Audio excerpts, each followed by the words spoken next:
It's the dawn of a new era at Manchester United. Kweku, what makes you believe that this is going to be any different to all the other managers that followed Sir Alex Ferguson? Now, I rate Ruben Amorim, but I'm playing devil's advocate here because there's a lot of excitement about him. There's a lot of hype around him. What have you seen in Ruben Amorim to suggest that this time it's going to be different? For me, it's the first appointment by the minority ownership group that have footballing interest at their heart. When it was the Glazers in charge, it was their appointments. I don't think football is the most important thing at Old Trafford. I think football now is the most important thing to Ratcliffe and Ineos. He's got footballing people in Omar Barada, Jason Wilcox, Dan Ashworth, and this is their first appointment. Ten Hag was never going to work under that previous or under this regime. Whenever a new ownership group comes in, they need to make their own appointment, and they have in Ruben Amorim. Been pretty aggressive with it as well. Didn't let the noise gather in the week that they sacked Ten Hag. Sacked Ten Hag literally the next day. We knew Amorim was going to be the new manager. And when I see him as a person, great communicator. I'm too old, like I say, to use the word aura, but it gives you that feeling. Man United fans will need to be patient.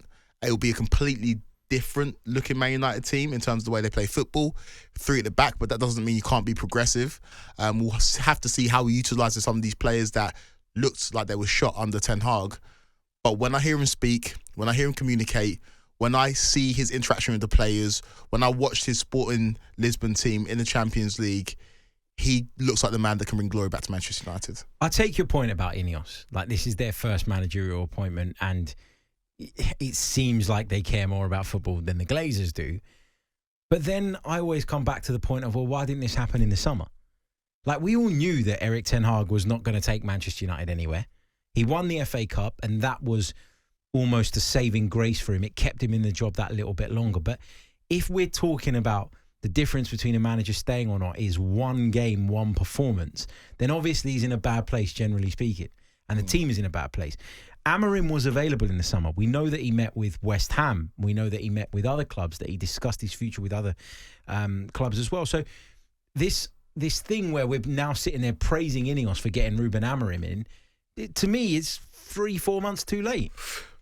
Would you not argue as an Arsenal fan that Arsene Wenger was saved towards the back end of his career at Arsenal by some of those FA Cups? Yeah, but Arsene Wenger had credit in the bank. For sure. But the beauty about football is that it's there's emotion attached to it. It's very difficult for a fan base, for an ownership group to turn their back on the manager that has just won you a trophy in the oldest cup competition in the world against your biggest rivals. In a performance that we hadn't seen all season.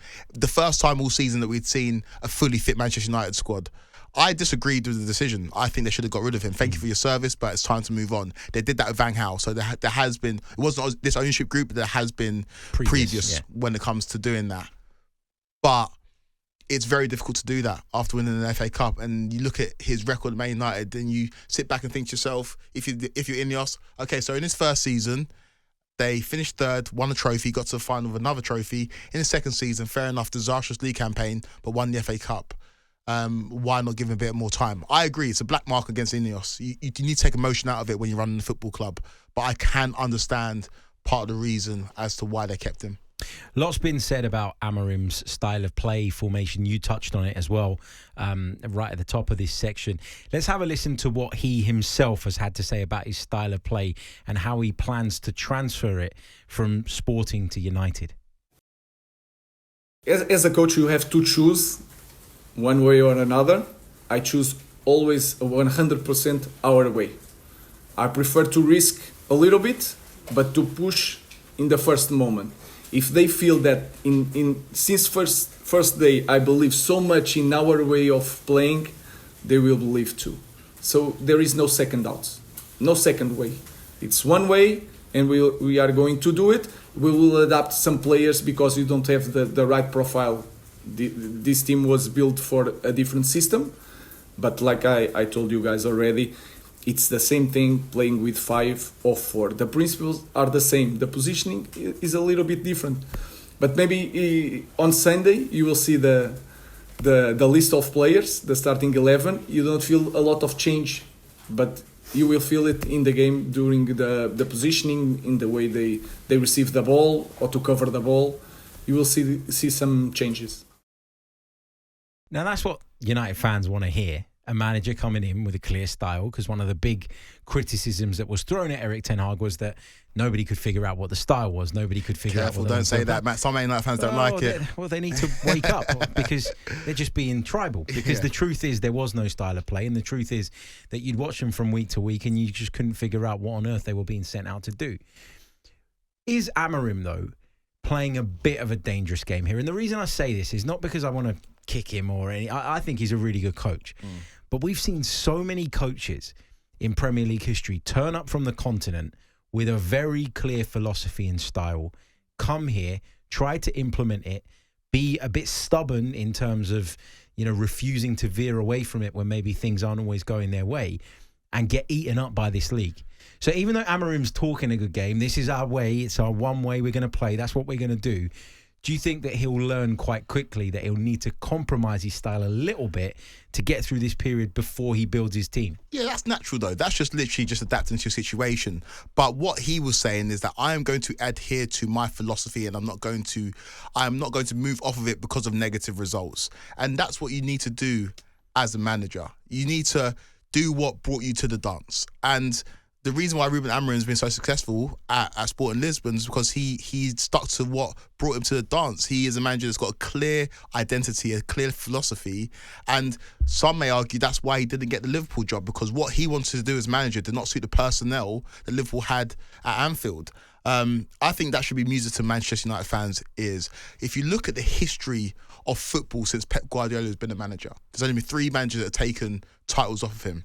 That's Jose Mourinho at Real Madrid, that's Antonio Conte, Chelsea in the Premier League, and that's Jurgen Klopp. 3 managers that have a clear identity in terms of how they want to play football. Might not be the most progressive in the form of Mourinho, in the form of Antonio Conte, but they have clear ideas that they don't veer off of because that's their footballing identity. If you're going to win Premier Leagues, which should be Manchester United's goal under Ruben Amorim, you need a manager that has a clear and concise identity and philosophy. And that's what they've got with him. And that's why I'm so confident that he will be successful. And Man United fans just need to give him time and be patient, because it will be a long journey, but I think they will get to a destination. This big change in philosophy and style is going to cause some collateral damage. There's going to be some individuals in that Manchester United group who are going to struggle, I think, to adapt to playing a different way, and who might just get discarded altogether as a result of Amorim's very clear philosophy, as you say. Who are you worried is going to end up on that kind of collateral damage pile? Because there's a few names that I can think of. I want to throw it over to you because I don't want to say what you're going to say. No, you go first, mate. Marcus Rashford. Yeah. Like, I really worry for him. Like, I just look at him and I think that when he's tried to play in a more central role, we've very quickly gone, no, it doesn't work for him. He needs to be playing off that left-hand side. In Amorim's system, the width comes from the wing-backs. And I don't see Marcus Rashford playing as a wing-back. So where does he fit? We've seen Anthony lining up in training as a wing-back. Is that going to work?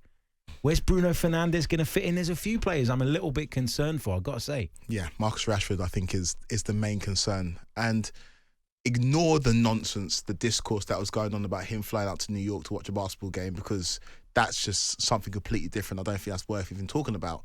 But in terms of him as a footballer, he has underperformed this season. Not just this season, last season too. And so he has got no guaranteed right to start in this Manchester United team under a new manager. Maybe under previous managers, yes, because he's a Manchester kid, he's their star boy, highest earner, whatever.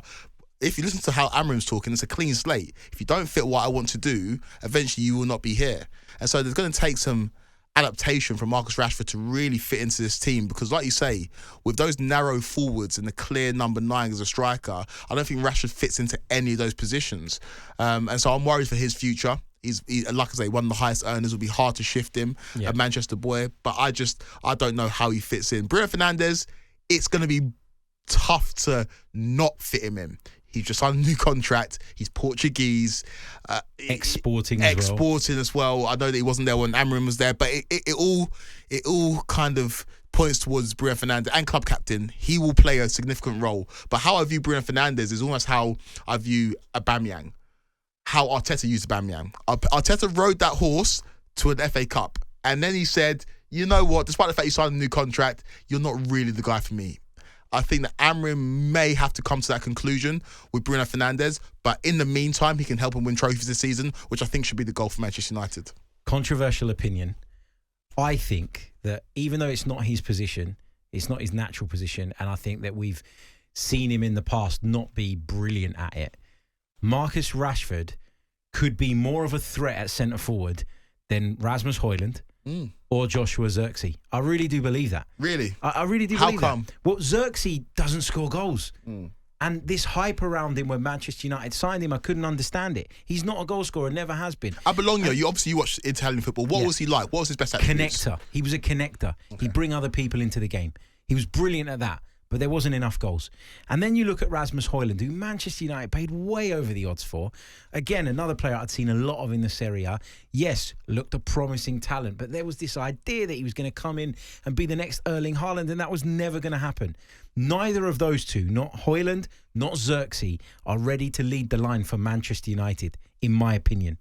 And I just wonder if Ruben Amorim's going to look at Marcus Rashford and say, you don't really fit my system anymore as a wide player, but I could use your pace and I could use what you bring when it does click for you, because it has clicked in the past for Marcus Rashford. He didn't just become a rubbish player overnight. I just wonder if he's going to use him slightly differently, but we'll see. We'll see. Producer Jeremy's shaking his head. He completely disagrees with that, but you'll see. Mark my words. I know we're looking maybe too far ahead, but I do think Man United bringing in a new striker next summer. All the talks about Gyökeres. There's also another Swedish striker in Isak that a lot of people are coveting. Do you think any of those two strikers make Manchester United the team that Ruben Amorim wants to build? Absolutely. I think they're both fantastic. I think they're both brilliant. And who's better? I personally prefer Isak. I think he's more naturally gifted and he's my type of player, if you like. He's the style of player that I would get off my seat for. Gyökeres is a little bit more functional, and I think Isak is someone that, there are concerns about his injuries, but Gyökeres has flourished really late in his career, and I just wonder if, given what Sporting are demanding for him, that will be seen as a worthwhile investment for a club that's trying to be a little bit careful, which we think United are at the minute. They've sort of made it clear that the funds available to Amorim in January are going to be limited, so we'll have to wait and see. Gyökeres is more Man United, and I think Isak's more Arsenal, in my opinion. I'll take Isak every single day of the week. You are listening to the talkSPORT 2 social. On AM, on DAB, via the talkSPORT app and on your smart speaker. talkSPORT.